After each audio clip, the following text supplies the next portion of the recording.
started this off naturally, right? Okay, so my name is Melissa Dodd, and I'm the city manager here for the city of Bellbrook, and I just want to say thank you so much for everybody coming out.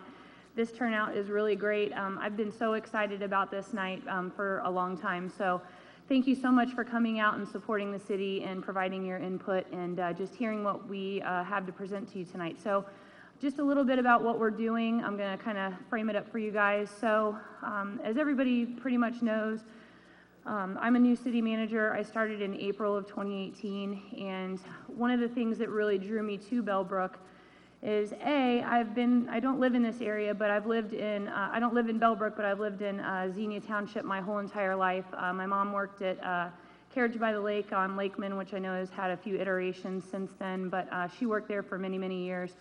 I played as a kid in Eagle Land, so I've came through this community in my whole life, and so when the opportunity presented itself for them to select a new city manager, I knew that it had to be what I was meant to do. So I took a gamble and I got the job. And one of the things that really excited me about starting is just the opportunity that this community has to just, be even better than what it is. I mean, this community is strong in a number of ways. We can stand here and rattle off all of those things all night, but it could be just a little bit better. And our downtown should be a point of pride, and it's something that we could pay a little bit more of attention to and that we could take to a whole nother level and make it just a little bit better. So that's kind of what we're here to talk about tonight. So I'm one person, and we're a very small staff with the city of Bellbrook, and so I've tried to implement a lot of initiatives, and again, I'm only one person, so I talked council into allowing us to bring somebody in that had a whole lot more expertise than what any of us do in this area. So we hired Jeff Seigler, and he's going to be coming up here in just a moment to present to you guys. So this is going to be a presentation. It's also going to be a conversation. So I really want you guys to engage, and let's do this without further ado. So I'm going to turn it over to Jeff. So thank you guys. Thank you. All right. Thank you, Melissa. I've never had one of these crazy microphones on. I feel like Tony Robbins, and I should jump around and get people pumped up. But we're not going to do that. We're going to do the exact opposite. I've got 100 slides of text, and I'm just going to read off every single one. Yeah, isn't that the worst when people read off their slide? All right. Thanks for having me, Melissa, very much. It's been nice to have the chance to work with you, and it's great to be here and work with all of you. I love communities. I love small towns. That's why I do what I do, because it matters so much, and those connections that people have to one another are really what life is all about, and what I think makes people feel enriched in a full sense of life. And that's why I got into this, because of, saw too many places where that wasn't the case, where people, because the downtown had deteriorated and the sense of community deteriorated, people no longer kind of enjoyed that strong sense of community, that richness that comes with small town life. So that's what I am here to try to talk about. So this is going to be kind of my story and the story of downtown. I found out in going through this process of putting together this presentation, my story and the story of downtown are sort of inextricably linked. So I'm going to talk a bit about myself while I talk about what happened in downtown, and then talk a bit about what we're going to try to do here and learn a bit about what you're finding in Bellbrook and your thoughts and feelings and so on. So without further ado, we will jump into my story. I grew up in Lima at the peak of fashion. Here we all are. You guys are probably a bit familiar with Lima, just up I-75. In going through all this, I kind of realized that there was a whodunit. The story of downtown is kind of a whodunit. There was a grand heist. These communities all had money. Lima was an incredibly wealthy community. All these communities had a lot of money and resources at one time, and then it kind of went away. And communities really struggle with that now. And I was, in thinking about this and in working with this for a long time, I was trying to put the pieces together and figure out, where did this happen? How did this happen? Who did it? And I think I finally solved that, and that is what we are going to discuss. So Lima, like so many other towns, was settled by people that came from another place.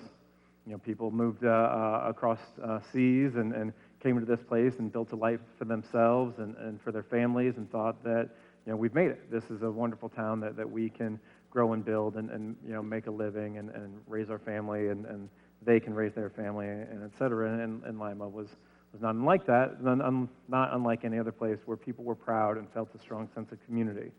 That isn't necessarily the place I grew up in, but that was the story that I always heard. And so often today, like the story of downtown that we hear is just one of the old days. That like the story's over, but we're going to keep telling what it used to be. A place where you could feel safe in making those investments and put a business and establish a legacy. But again, that is not, this Lima of yesteryear wasn't necessarily what I came to know. But these downtowns and cities are fascinating because they reflect the people that came and settled them. Whether it's German heritage or Czech or Italian, these buildings reflect the craftsmanship and the styles of somewhere that somebody from somewhere else brought with them. And that's, you don't look at Target and be like, ooh, that clearly somebody from southern Italy developed that Target. That's all been lost, and that's really sad because what makes these places unique and special is that craftsmanship that it was honed over generations and what makes something unique. And then those businesses that go in there that used to populate a downtown, be it cobblers or butchers or bakers or different, whether it was clothing store, but those businesses that we all still flock to. We all still go to places like that, but most of our towns don't contain those anymore. Those sorts of businesses that are unique and special. And this is where my story, the story of my family and Lima and Revitalization are sort of inextricably linked. That my grandfather thought the same. My mother's father thought, hey, Lima is a great place. It's where I grew up. It's where I'm going to stake my claim. It's where I'm going to establish a legacy. And I mean, there might be some people that drove past this years ago. Davis Plaza Motel was right there on I-75 in 65, I believe, in Lima, and that's where he made his living. That's where he raised his family. And that woman up in the corner putting is my mother. So. And it wasn't just my mother's father, but my father's father did the same. He started a food distribution company in Lima, and same sort of thinking that in creating this business and being a local businessman, I'll establish myself as somebody important in the community. I'll help this community, but I'll also establish a legacy and something to pass down to my son and his son, and et cetera. So that they have a sense of security, and there's my grandfather in the upper corner and my father and brother and sister in the lower corner. That didn't happen. Those businesses never got passed down. That legacy was lost. Just in the course of a lifetime, all those people that built those businesses that wanted to establish that legacy, that wanted to provide for future generations, that was mostly wiped out in the course of a lifetime, and that is an incredibly sad story. That comes back to where did it all go? What happened? Where did these places that were built with pride by people with their hands, with this craftsmanship, and other places, and where all these men and women who attempted to build a legacy and a name for themselves, that was all lost. And kind of what I realized that there was a great heist, there was this great robbery, and we were accomplices. We as community leaders were kind of accomplices. We were told that this is the way of the future. That this is going to be a bright future, and to have these, an acre lot, and to have your car, to have 2 cars in your garage, and be able to drive everywhere, and to be able to get to any product that you need at Best Buy or whatever that store was, that was really going to make our lives better. And we were all pretty excited about that. But unfortunately, I think we didn't put enough thought into what the impact would be. When we pushed all commerce out to the edges of the city, we didn't stop to think, well, it's gonna have to come from somewhere. Somebody has to suffer, somebody has to lose, somebody isn't going to still continue to be able to do that business. And, that's what happened. And those buildings and those businesses that once created the center of our community, that once made up the wealth of our community, and where we, felt some sense of ownership and pride, that was all handed off. We kind of ceded that. We let it go. We let somebody else do it because we thought that was the right direction. We thought it was the right thing to do. Unfortunately, we were incredibly wrong about that. Those businesses are all gone. Those families are mostly all gone. Chamber of Commerce in most cities is really having a tough time being relevant anymore. And it's like, yeah, it's understandable. They don't have the same business community, this backbone of the community made up of local men and women that own businesses, that own buildings, that help drive this community forward, that were leaders there. They're gone.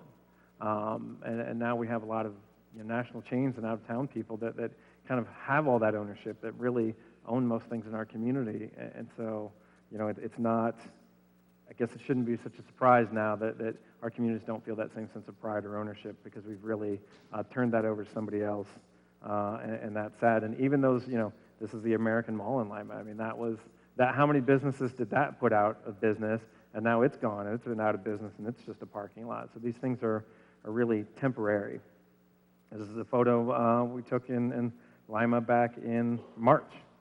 And this was not far from where my father's business was. And how sad that is, because there was a time when this building this building was in essence somebody's business. Somebody owned this. Maybe they lived in it. Maybe they rented it out to a business and a tenant, a residential tenant. Maybe their business was in there, but that was a source of income and a source of pride for whoever built it.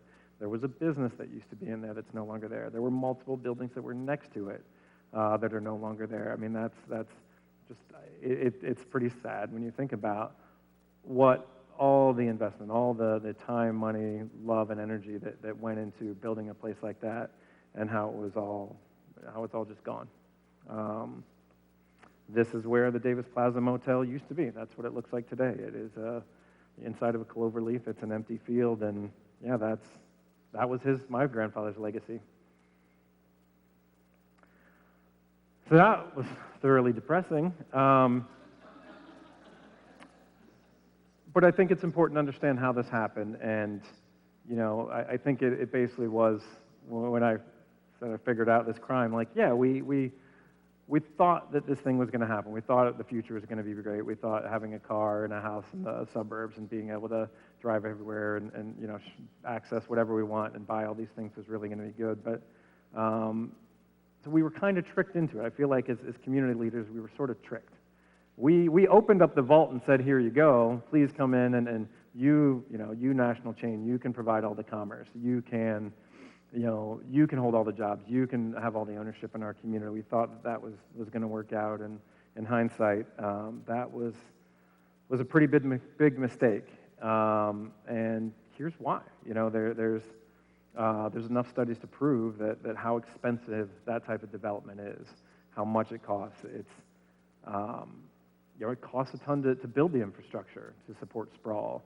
It costs a ton to service that same infrastructure. More in fire, more in police, more in trash, more in, then you've got to build all the infrastructure for it, and you spread a city way out. The city has to still provide the same amount of services, but you've spread it so far out that the city really ends up losing a lot of money when you develop that way, and so city then budgets get stressed. There's a lot less money or revenue that comes into the municipality too in building this type of way, and so it all goes back. There's enough statistics, there's plenty of studies to show that this was a phenomenal mistake that we made during this period after the war, and that we really need to rethink it and try to recover and make better decisions. But a lot of mistakes were made in building like this. I mean, think that this is an unlovable place.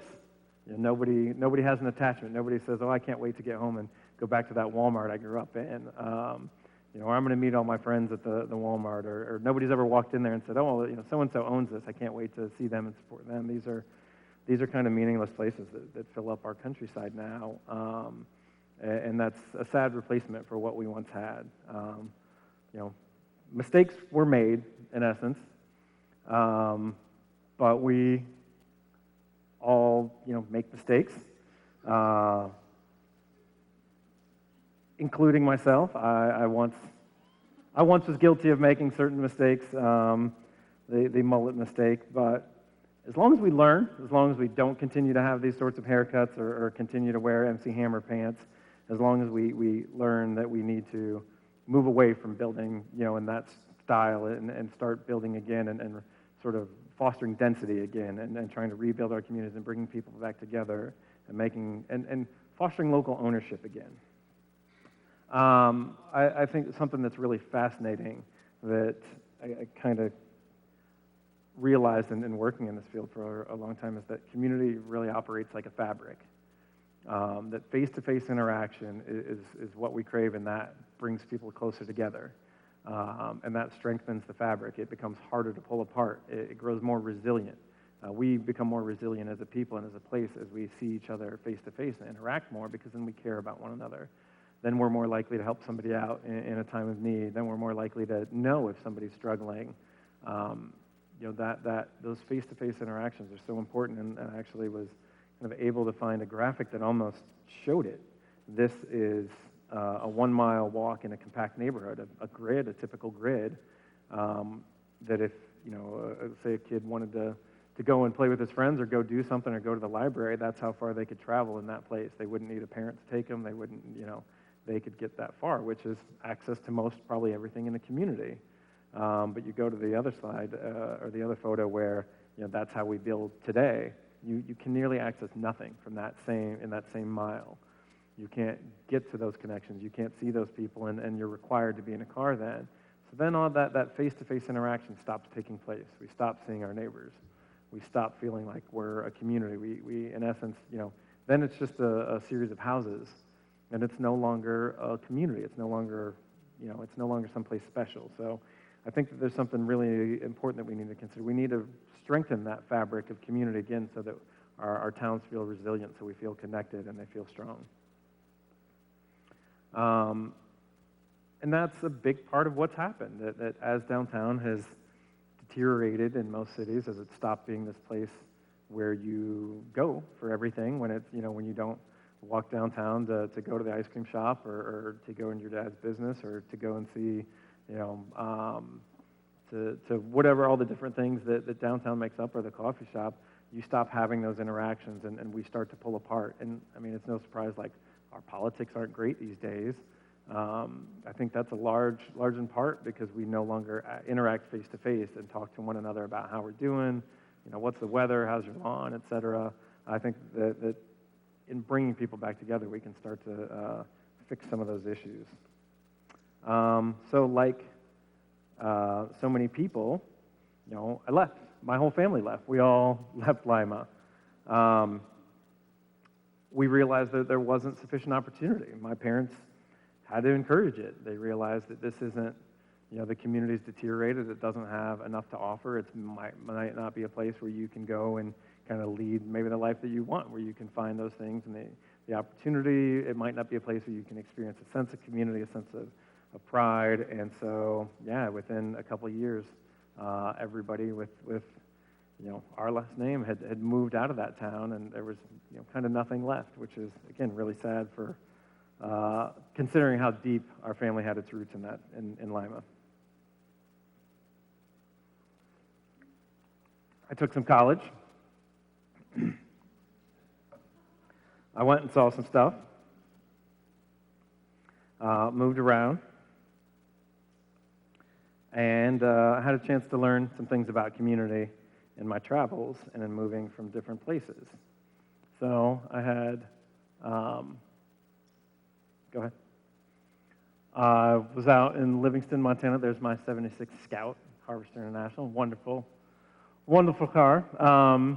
Lived out in a little community in Montana called Livingston, and then moved across the country to Brooklyn. Little bit of difference, kind of a shock. The Scout was fine. The Scout was at home in both places. But I learned something really important that surprised me is that there was an immense sense of pride and a really strong sense of community in Livingston, this tiny town in Paradise Valley, Montana, and it was the same in Fort Greene, Brooklyn. You know, there was a tremendous sense of pride. People felt very connected, and there was to be a Fort Greene resident really meant something to people, and it shocked me because I grew up in a place where that didn't mean anything. You didn't know your neighbors, you didn't have those connections, and nobody felt, you never heard anybody talk positively about Lima. Nobody ever said anything good about it, so there wasn't any pride. And so it kind of forced me to grapple with this thing like, well, it's not location, it's not demographics. There couldn't be more different communities than Brooklyn and than Fort Greene and Livingston, but they had this wonderful, intangible sort of feeling that I never experienced growing up, and that kind of sparked a lifelong interest in what is it that makes communities healthy, resilient, vibrant, strong, and great places to live. So, went and took some more college. I got a job. I got a job coming out of graduate school as the director of Main Street Lancaster over in Fairfield County. And then I got another job, ran the Ohio Main Street program for about 10 years out of Columbus, and had a chance to work with communities of all shapes and sizes attempting to revitalize their downtown. About 2 years ago, I left my job, and then I started a consulting firm. You can see, still will work for beer. And here we are. So that is the bit of a long-winded story about me, but I think that I try to tie it in nicely with the story of downtown. And my personal story and my family's story is very much that of a struggling Rust Belt community, and how that affects you, how it changes the community, and how when people don't feel the roots there anymore, when people don't feel tied, when all those legacies are lost, how that does phenomenal damage. How that really is tough to recover from, and that's where we start, because the whole idea of this is, what do we do next? How do we go about combating these issues? How do we go about dealing with all this damage that's been done, this sort of lack of investment, and the way that our relationship to our community has changed over time? Typically, it has been my experience that community aspirations are here and their actions are here. That there's seems to be very little relationship with who communities want to be and the steps they're taking to get there. I've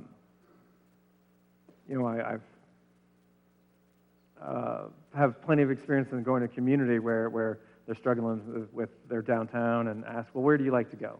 Tell me a bit about the places you like to visit, and they'll name all these cities that are incredibly walkable, and we'll actually do this in a minute. But so they'll tell me how they like to go to these places where they park their car, they walk around, they enjoy these great shops, and then they get home and tear everything down. They tear down all the buildings because they're eyesores, and add more parking. It's like, well, it's funny how you're doing. You say you like this one thing, but you're doing the exact opposite. Steubenville is a good example of that. They asked the whole community, what do you want to see here? Vibrant downtown, walkable, attractive buildings, upper floor apartments, cool little businesses downtown. It's like, okay, great, that makes sense. Why is there a bulldozer outside tearing down a whole block? They're like, oh, well, it's ugly. Like, do you guys see where, how those things aren't really compatible? So what we're trying to do today and through this process is figure out, well, what do you want to be as a community, and what's missing? What is keeping you from realizing that? So finally, I will shut up for a minute and ask you all a question. What are some places that you love? What's a community that somebody in the audience loves and kind of aspires Bellbrook to be? Downtown? Tip City? Oh, downtown Disney. Different direction than I would have guessed. I appreciate the comment. I'm moving on quickly from that. Well, What's a community that somebody loves to visit? Yellow Springs? Okay, why?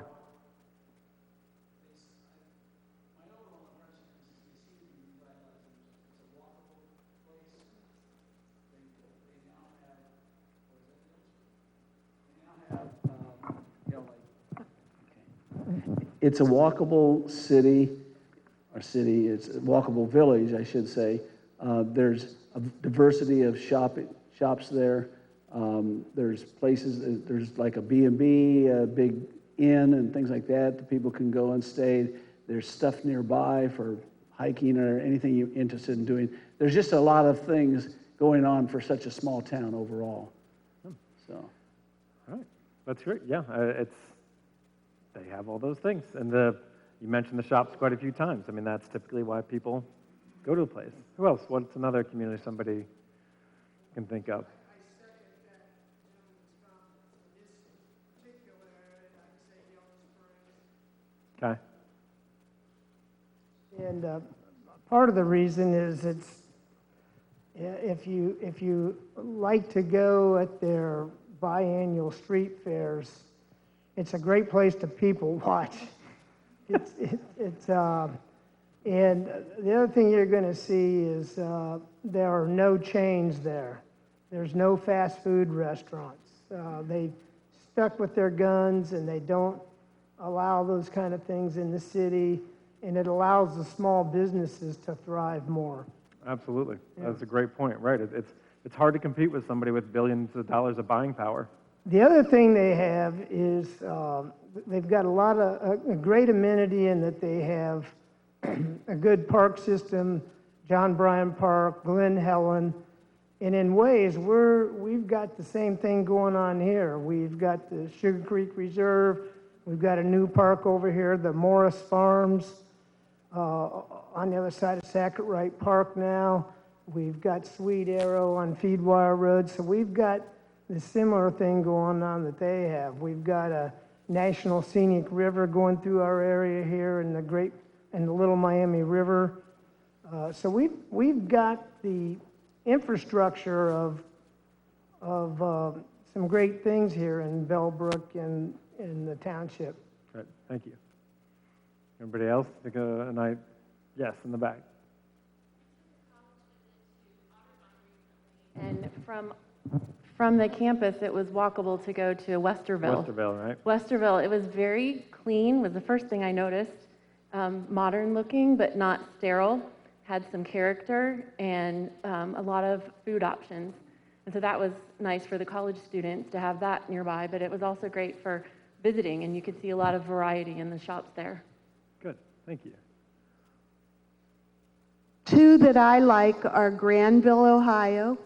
Awesome little town, wonderful outdoor little eating areas, unique gift shops all through the town.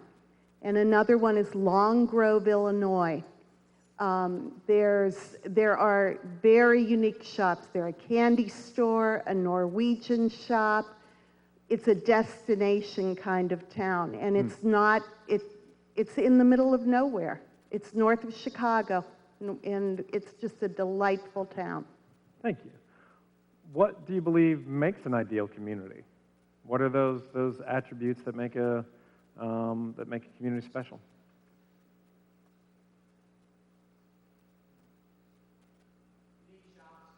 Shops. Yep. That's why we go to most places.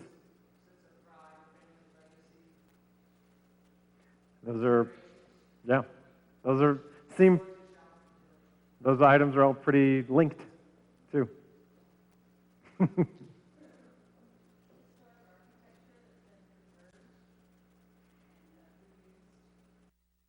It matters. It does. I mean, that's. He's going to force the mic on you. Aesthetics matter. Beauty matters. We all. Nobody's like, oh, kids can't load up. We're going somewhere ugly today. We all travel to beautiful places, be it the beach or the mountains or well-preserved, attractive, aesthetically appealing downtowns. Like, boy, we don't give enough credence to how much beauty matters when we think about our cities. You know, when you go to a special place, it looks great. It kind of hits you in the heart, and it makes you, it brings up all these emotions and makes you feel in a way. And we get to our communities and like, whatever, just build whatever. And that's sad because, yeah, that's, our standards used to be up here for our communities, and they keep deteriorating, and that's not probably where we should be moving. Other comments, other things that yeah, you're not going to say Disney again, are you?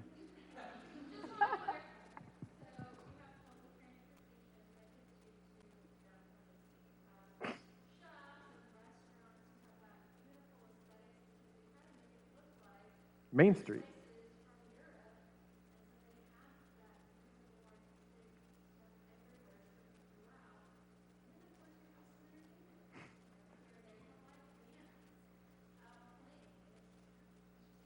You're right. I mean, you're right that they replicated Main Street, which is what Easton has done, which is what all these malls now, these lifestyle centers do, is they replicate downtown, but like they have one property owner, so it's a little easier.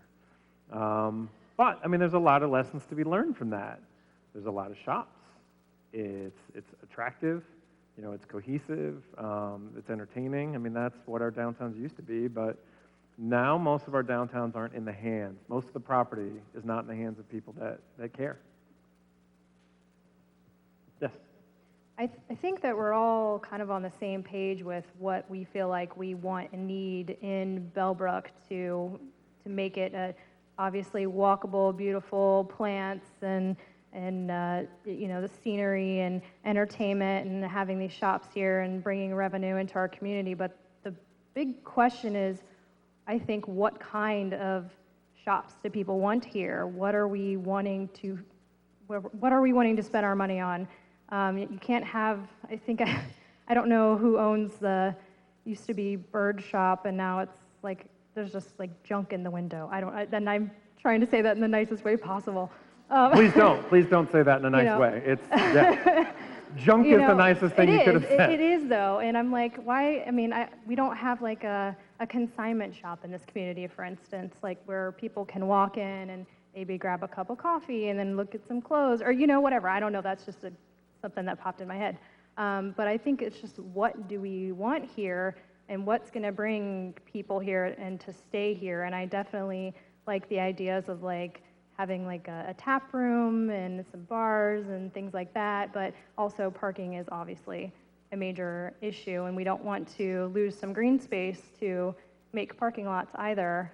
So it seems like a little bit of a catch-22, but it's just, I think that's like the major question is, what do people want here, and what do we want to spend our money on? And, you know, if we have 12 coffee shops, that's not going to work. We need a diversity of businesses around. Well, I appreciate the segue, and thank you. You know, I think it's first, what I'd like to do is make sure that you're not the odd community that's like, no, we don't want to walk, we don't want locally owned shops, we don't want pretty buildings.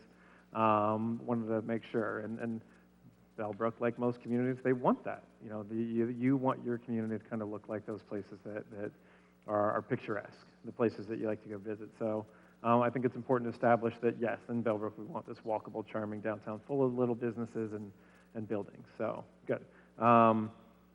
We're getting to the what, but first it's kind of, you know, what I want to talk about is, well, why? You know, it's as far as what businesses, I guess, let me kind of address that they're the types of businesses that you want here are probably the same that people want in other places. Like you said, you know, brewery, coffee shops, some restaurants, maybe a couple little, you know, some boutique retail, the shops that you see in every other town. That's, you know, who would like to see ice cream? Well, I guess you have the Shed downtown, so my mistake. But yeah, who would like to see pizza by the slice downtown? Pizza by the slice, like the stopping. Okay, what about a brewery? All right, what about, is there a coffee shop downtown? It's in the Commons, right? Okay. Trying to think of the other ones. Hardware store? Okay. Okay. Donuts, yeah. What's that? A candy shop, So, what's another one? Candy shop, a convenience store. Right. Yeah. Right. So pretty much, we're all kind of on the same page there as well. Probably the businesses that you would like to see downtown are pretty universal in what other towns have, and we're all probably kind of on the same page with that, which is really good to know. The question then is, what's keeping? Why? Like if those are your aspirations, if that's what you want, what are your roadblocks? What's getting in the way? Why aren't you doing that? Yes, sir. Council's aware of this, I don't know if everybody else is, but Bellbrook's one of 4 cities in Ohio that doesn't have income tax. Without an income tax, we really can't offer incentives to developers and supporters to come in and locate for business in the city. And a lot of these developers that come out, a lot of these property owners that come out and want to develop and set up a new location are looking for the incentives, and a lot of times they do a study to find out who provides the most. But I think a big limitation for Bellbrook is we just don't have that flexibility without the income tax. Okay, thank you. What do other people say? What do you believe are the reasons that, what you aspire to be isn't taking place? Why aren't you getting there yet? And this is where the rubber meets the road. What's in the way? What? Box stores. Okay. Sugar Creek.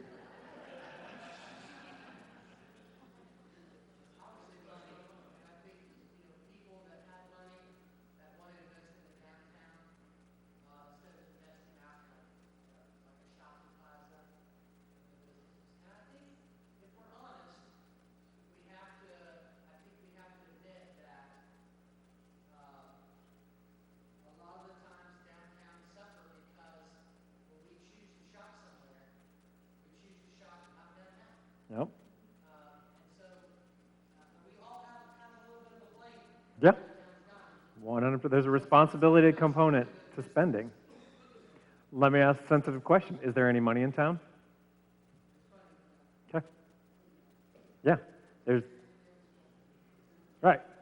Most every town has some money somewhere. Some people do. I get that the city budgets might be small, but there's money in a community. There's also volunteer hours in the community. There's also expertise. The community has a lot of the things it needs already. Down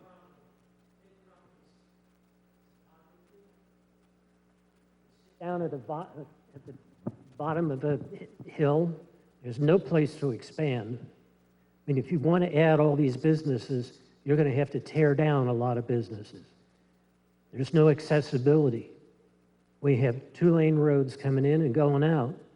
In order to have more accessibility, make it easier for people to get here, you're going to have to tear down businesses.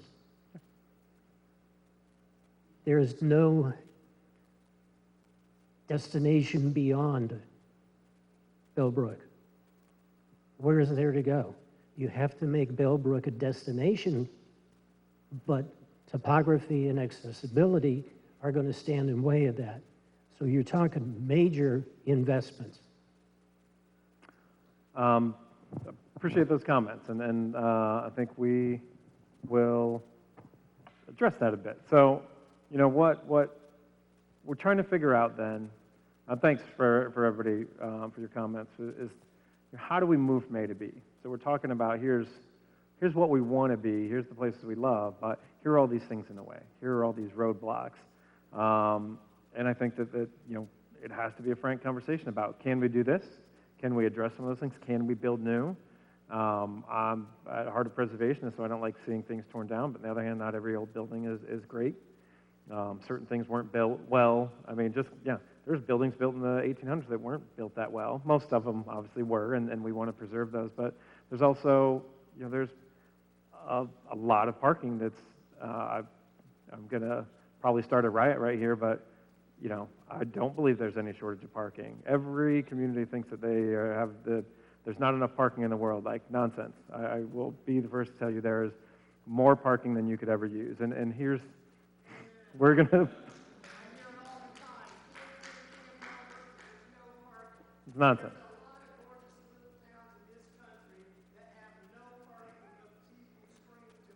Well, this wasn't a riot at all. This is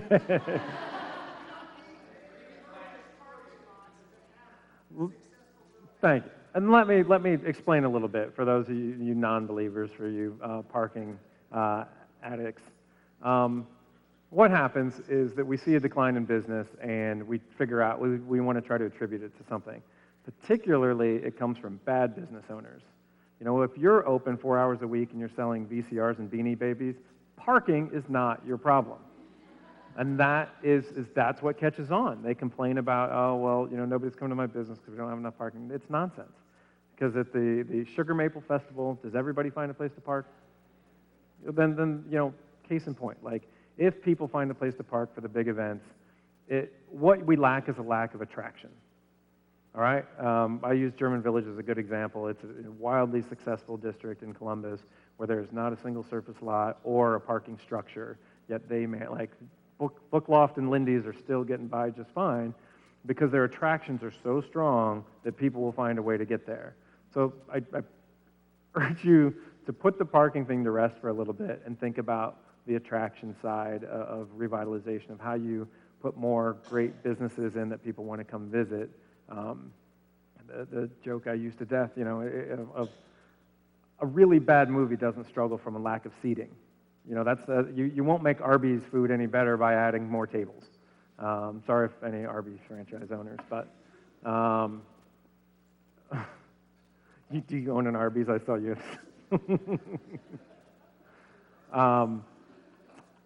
Yeah, and you're going to have to lose some parking. Honestly, if you want the type of density that a healthy, vibrant district has, you have to be willing to put some buildings. We're drawn to buildings. Buildings fill up with apartments, they fill up with businesses, they fill up with offices.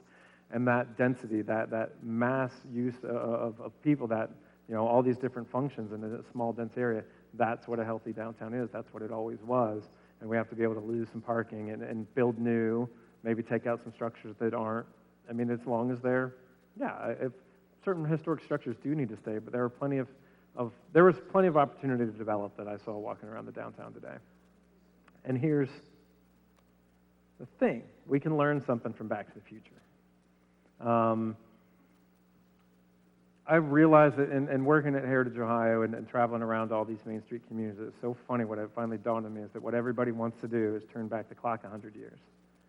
That what they want their downtown to be, their community to be today, was what it was 100 years ago, which is funny. We're not, you know, this is nothing new. This is nothing, you know, groundbreaking that we're trying to do. We're trying to do something very, very old. You know, a lot of locally owned buildings that are owned by local families that are well taken care of. A lot of locally owned shops that are in those businesses. A lot of people milling about, running into each other, experiencing the strong sense of community. You know, an economy that was much more sustainable and resilient. You don't need to provide, you know, goods and services to the rest of the world. You need to provide them for the people that live here. You know, and if you shopped with those people and those same people provided what you needed, like that's the perfect model of sustainability. That's what we're trying to do, is rebuild something that we already had, that we lost. And if you look at the communities that are healthiest, the most resilient, the strongest, they have changed the least in that period of time. They're the most like they were in 1900. So when we start talking about, well, we can't do it today, it's like, we did it once already. We already built these towns right once 100 years ago. How is it that we think we can't do the same thing today? So go back. Yeah, Hill Valley in 1885. You know, it's funny, but like, look, this was how towns were built. You know, they were built by local people. Somebody would come to town, put down some roots, put down their stakes, and say, well, I'm going to open up a tannery here. I'm going to open up a dry goods store. The store needs a building, and they built a building.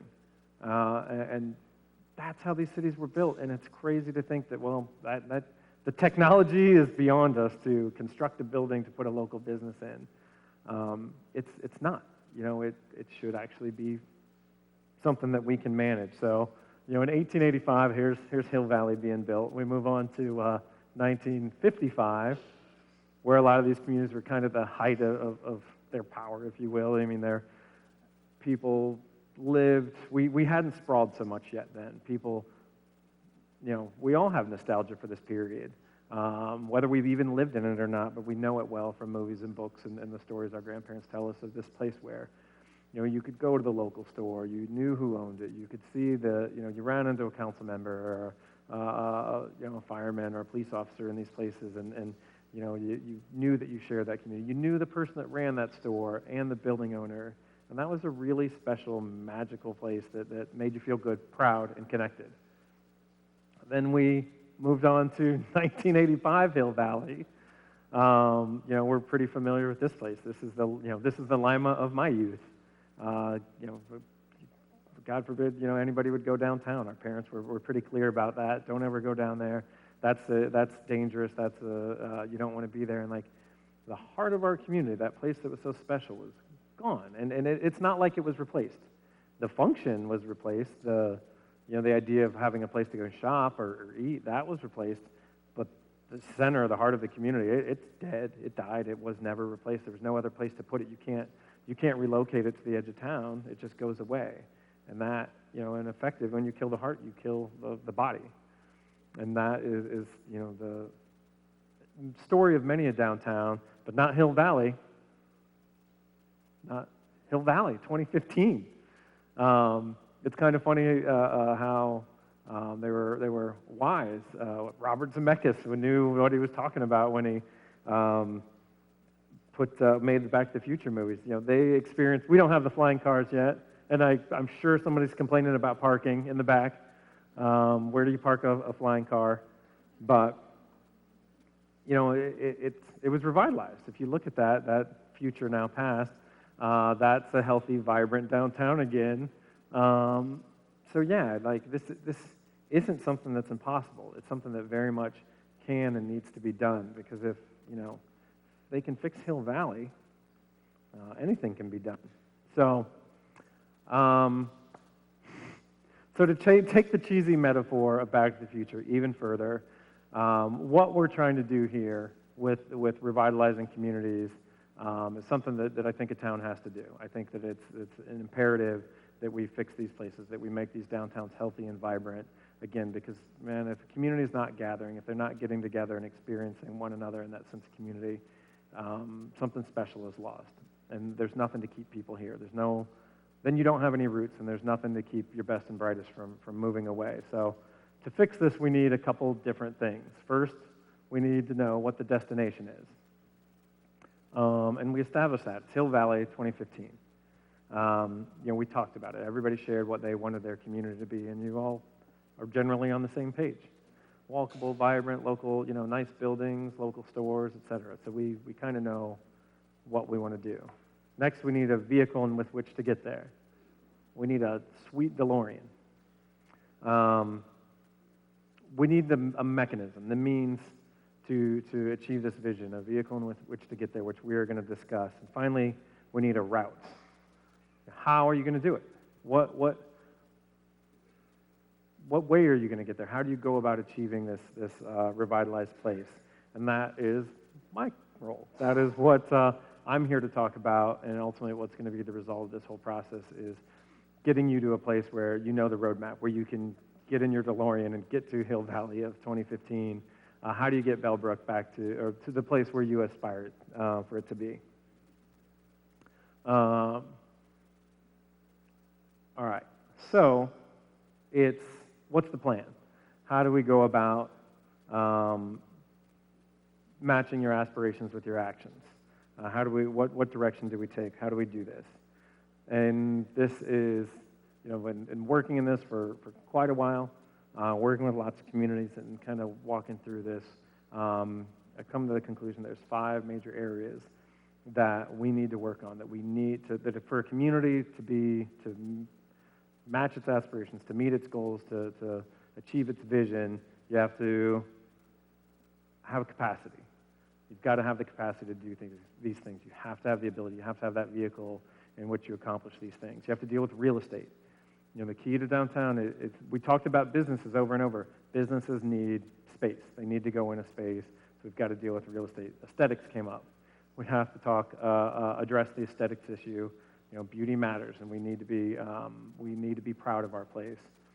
Community-ness, it's this idea of feeling together, a bond with a relationship with our place and one another, and finally, identity. So, CRACI, or cracky. No, it's not a useful acronym, actually. But the point being is that these are the 5 areas that we need to address, and when it comes time to make these recommendations about how to go about revitalization, they're going to be broken up into these 5 major areas because that's what we need to do. So first is capacity. You've got to have a mechanism to take on this work. You've got to have an organization. What organization is currently responsible for making Bellbrook a better place to live?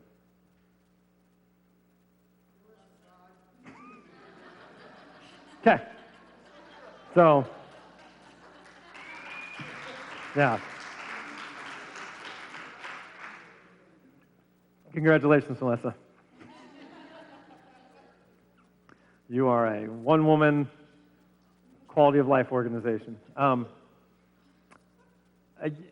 That's kind of an issue. I'm not discounting her miraculous ability to get things done, but it's insufficient. There really has to be some sort of organization and community that's responsible for making it a better place to live. We've got an organization for everything, except this one thing that's really, really important is making it a better place to live. And that's a huge oversight. But I mean, you're not alone in that. No community really does, or so few do. So we need to have capacity. We need that DeLorean. We need that entity that is solely concerned with how do we make this a better place to live, so that there's a little less, so that Melissa can share the burden a bit. Chambers. A chamber was a one-time incredibly relevant and strong organization and community because you had this big business community. And man, that really was like some of the backbone. Those men and women involved with the chamber really were community leaders and drove it forward, and we're concerned with that. But as we don't have that same sort of ownership, we don't have that same sort of business community, unfortunately, they're tough. I mean, chambers are really struggling around the country to play that same role. And so I think we need to start to think about, tourism's the same. There's a lot of tourism organizations. Like, we don't need to worry so much about people coming to our town. We need to worry about the people that are already here and make it great for them. And what we see is that when a community becomes a great place to live, people are going to show up. Same with economic development. Where there's a lot of organizations solely concerned with economic development. You're not going to job your way to a great community, but you can make your community great and then realize a lot of jobs and investment. So we need a quality of life organization. Strong leadership, the best leadership in the community, people that have already proven that they are willing and able to lead, that they have passion, that they have dedication, that they're able to get things done. Real commitment.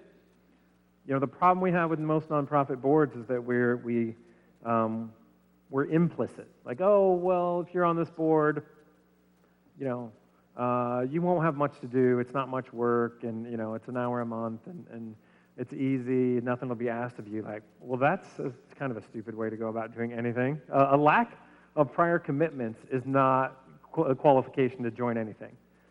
It's like, well, if you're free at 6 on Mondays, you're perfect for our board. That doesn't cut it. We need something way more, and we know that people rise to expectations. Think of this as a job. If you're going to be on this board that's concerned with the quality of life, you better be damn serious about it. You better show up. You better get things done in between the meetings. You better be willing to get new people involved. You better be willing to have a party at your house to talk to people about, legislation that you want to see passed about vacant property or something. It's not one of these where we can say, like, well, this is going to be an easy board to be on, because that's not, I have friends that think that, like, oh, I'm going to lower my standards, I'm going to get more dates. Not a good dating strategy, and not a great board commitment strategy. We need to be really explicit about what we want in terms of board members. We need to be willing to fire board members. We got to have accountability. Nothing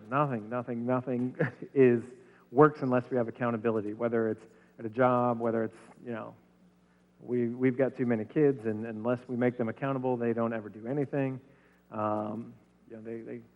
They can achieve everything on Snapchat and Instagram, but they achieve very little in terms of chores unless we have some sort of accountability. So this board has to be accountable and to say, like, look, if you didn't get done what you said you were going to get done, the rest of the board is going to say something. You know, we're going to bring it up. We're going to hold you accountable. Goes back to those ideas of standards. We've let our standards slide. Well, once we wouldn't accept, we've acquiesced and we accept, whether it's a property falling into disrepair, whether it's somebody wearing their jammies to Walmart. There's a lot of things that we used to think, oh, that's not okay, that we've come to accept, and like we need to reverse that trend and start to ask more. And it starts with a great board and asking a lot of people to get involved. So that capacity is the first thing of whether it's an existing organization or creating a new organization, that entity that is going to lead the way, that's going to take charge, that's going to see to it that this work gets done. Because unfortunately, without that entity in place, none of this really gets done. We've got to deal with real estate. Again, it came up, well, we need good businesses. We need good businesses. If you don't have a place for them right now, there's no place to currently house a good business. If the greatest business in the world and the business owner, who was just knock your socks off, showed up and said, hey, I can't wait to put my business somewhere in your downtown, where would you put him? This is very, very often the case. We assume that, if a new business showed up, man, that'll fix everything. Currently, there's not a great place to put them. And that's a real estate issue. Good business owners aren't seeking substandard space. And most downtowns are filled with space that is not ready or prepared for a good business.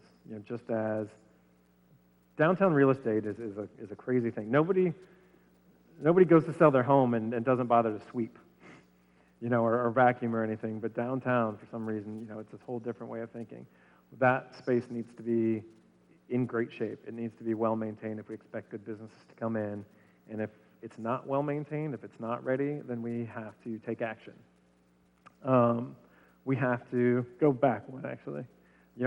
Red tape's not a bad thing. We had a conversation about this earlier. Like, red tape is not a bad thing. We've got this notion that any red tape or regulations or enforcement is anti-business. Like, no, that's not true at all. Real investors are not seeking ease of use. Real investors are not seeking, the Wild West in terms of codes. As a property owner said in the earlier meeting, like the scariest thing is a property next to me that I don't have any idea what's going to happen. I don't want to buy a home if the person next to me can tear it down or paint it, whatever color. It's the same in downtown. If there are no regulations, if there's nothing ensuring that those buildings are going to be protected, I don't want to put my money there. So we do need regulations. We need to make sure that potential investors feel safe investing in downtown buildings or anywhere in the community. So we really need regulations. We need to step up our standards and lift them up. We need code enforcement to tell people, look, like if my neighbor's yard had 6 foot tall grass, it would be understandable to call the city and have them come out and do something about it. If a building downtown is about to fall into the street, if it's full of trash and a huge fire hazard, how is that any different? But we're all hands off, and it doesn't make sense. We can't let, these deadbeat owners shouldn't get a free pass. I think it can't stand. I think that's, we're a little too generous, a little too lenient when it comes to these people that own buildings that aren't doing their part. And I'm sorry for whatever your story is. I'm sorry if you've had tough times, but more often than not, they're plenty wealthy. They just don't care. It's a tax write-off. We have to put our foot down and say, enough's enough. If you're not going to take care of your building, we're going to do something about it, because it looks bad on all of us. Every person that drives through Bellbrook that sees trash in a window is making unfortunate assumptions about Bellbrook that I don't think are accurate. But what difference do they know? Here's the bigger part that I've seen is that it affects people that live here. If you look in the mirror and you're not feeling real sharp, if you don't like the way you look that day, that changes how you feel that day. Or think about, when you first put in your flower beds or whatever in the spring, how much better your house looks, how much more pride that gives you. Or when you wash your car. When you wash your car, you like it more. It feels like, I swear mine feels like it drives faster and it's cooler. It matters. And